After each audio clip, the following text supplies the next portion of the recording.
Hello and welcome to today's video, and today we're going to talk about bulletproofing your head of training role in your league.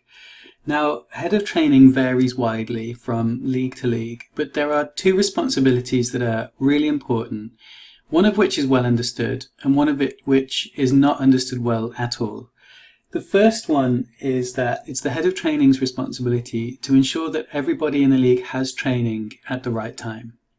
Now, it doesn't mean they're delivering all of that training. They may be appointing coaches, they might be chasing people up over email, etc. The second job they have as head of training is to protect the league for when they move on and ensure that the league is able to move on with a minimum of disruption. Now, this particular part of the role is not well understood at all, and I don't think I've ever seen it done well. Now, it is possible if you have many coaches in the league and perhaps one person moves on and a new coach moves into that spot. But more often than not, being a head of training can be quite a lonely place. It can be a little bit isolated, not very transparent. And when that person moves on, it leaves a really big gap in the league. Now, the reason for that is not because all heads of training are bad people who don't collaborate well. It's because there aren't good systems in place to allow that collaboration to happen, right? So most people, when they move into a head of training role in a league, they'll just be told, you're head of training, now go make all the training happen. You might get a handover, but probably you won't, because that coach before you has gone and moved to a new city, or they've had stuff going on, or they just don't want to deal with it anymore. So more often than not, that person is starting from scratch. And that process kind of becomes a cycle, that this coach moves into a place where provisions are not made for the next head of training, and then that head of training doesn't make provisions for the next head, and so on. So how do we break that cycle?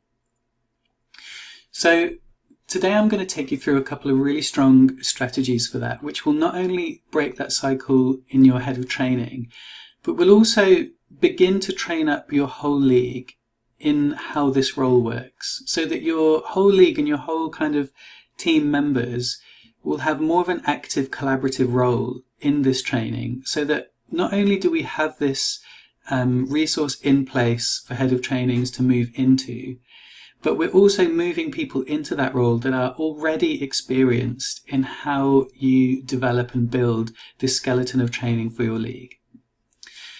Okay, so here we are on my dashboard, and I've logged in as the Banshee Brawlers head of training. Banshee Brawlers is my imaginary roller derby league, and I want you to imagine that I've logged in this time with the league account, right? So this will be something like admin@bansheebrawlers.com or what have you. And this particular account will belong to that head of training, whoever it is. So if I get hit by a bus tomorrow, or I decide that I've had enough, or I get a new job in a new city and I'm moving house next week, all of these training resources will belong to that email address, and that league will have a hold on them, and there will be a minimum of disruption when I move on. Okay, so let's have a look at what we've got. I've got two recurring stacks. I've got Travel Team Mondays and Travel Team Saturdays. And you'll see that there's this little recurring badge on each of them for when they recur. So if I go to Travel Team Mondays, that's to do with this option down here of recurring days. And who can edit this lesson stack? Just me or me and my teams. And this is going to come into play in a minute, where we see how collaborative this process can be. Now, I've already shared these stacks to the Banshee Brawlers. So if I go into, the Brawling Banshees. So if I go into the Brawling Banshees and I click on stacks, you can see there's this skeleton in place, right? So the first thing that I've done as head of training is just say, we train on a Monday, we train on a Saturday, here are your skeletons, this is what's going to be happening in those places. Now, you can see at the moment that these stacks are just very bare bones, and I want to make that point that it's not necessarily the head of training's job to fill in every minute of every practice, but it is the head of training's job to ensure that that skeleton is in place. Okay, so now head of training has put this kind of schedule up. I'm going to log out of this account, and I'm going to log back in with Rex Coachington, who is an imaginary coach for the Brawling Banshees.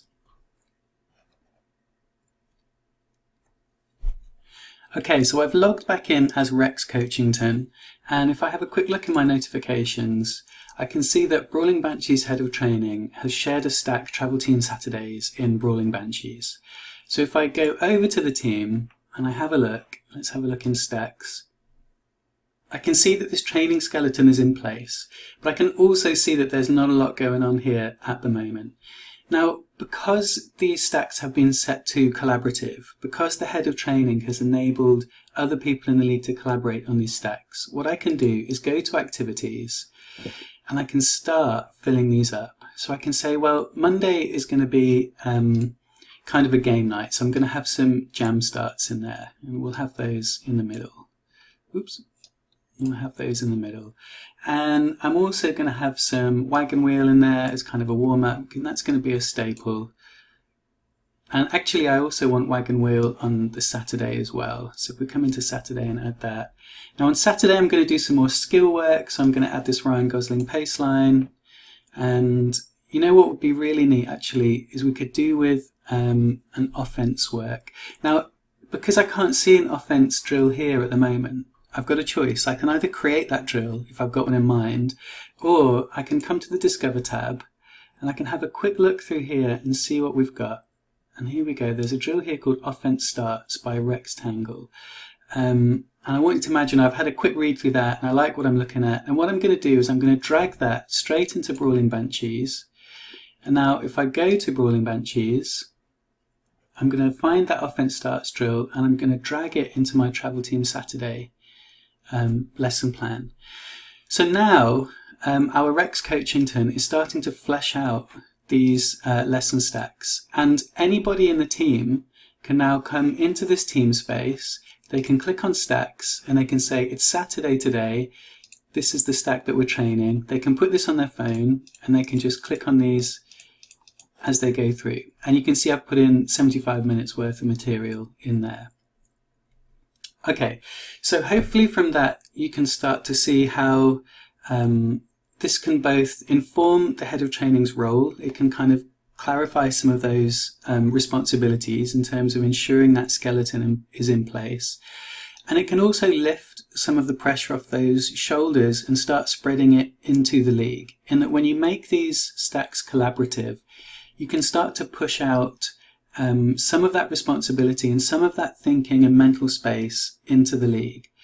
Now, how far you push that is entirely up to you.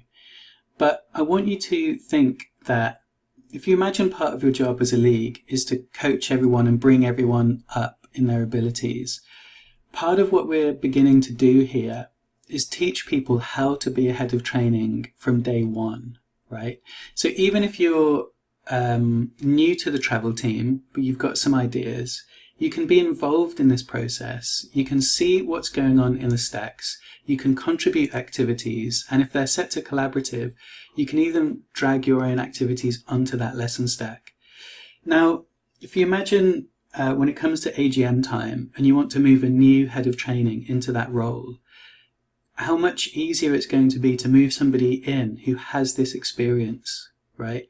Instead of having to do a big handover, instead of having this enormous gap in your league's training schedule and knowledge as well, we've begun to push that knowledge into the team at a very early stage. So when somebody moves into this head of training role, they can have their own ideas, they can start changing things as they see fit, but they're working from an existing baseline. And what that means is that there's a minimum of disruption to the league going in, right? And there's also a very easy move into that role for the next person doing it. And then if you have that problem whereby your worst case scenario, whereby your head of training leaves unexpectedly, right? Perhaps they have a job in a new city and they're moving next week, right? And you can't get a new head of training in quick enough, right? Maybe you don't have time to have an AGM, maybe people are away, stuff's happening. Well, you have all of the tools here to teach all of the league, right?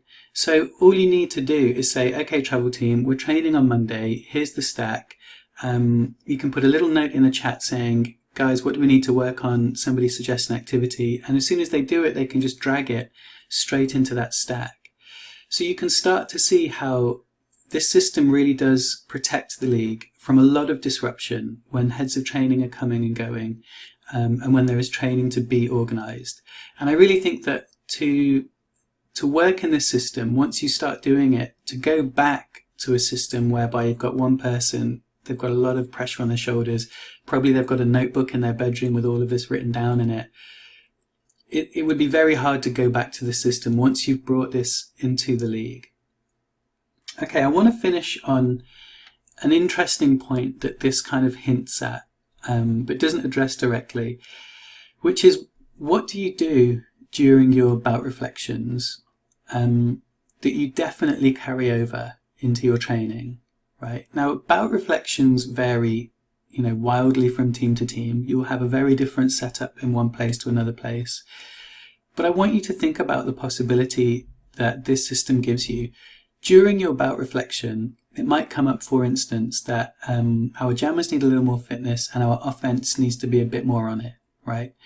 Now, for a lot of leagues, you'll have a chat about reflection, you'll know what needs to be done, and you'll go away, and probably the head of training will remember to write that down and do it, or maybe it will just kind of vanish into the ether. With this setup, you can talk in your bout reflection that you need to work on offense and fitness. You can create stubs or just very quick activities for those during the reflection, and you can drag them straight into your lesson plans for that week. So you're switching from this, nice friendly chat into really productive areas where you're not just sat down talking, oh, I wish we'd done this, I wish we'd done that. During your bout reflection, you can just sit down, create a new activity that you feel you need based on your last performance, and drag it straight into that stack. So the way that you are collaborating and democratizing this training throughout the league suddenly becomes very powerful and very concrete. Okay, so this has been all about how to bulletproof your head of training role. I hope it's been useful to you, and if it has, I will look forward to seeing you on Lesson Stack. Okay, thank you for listening, and I will see you next time.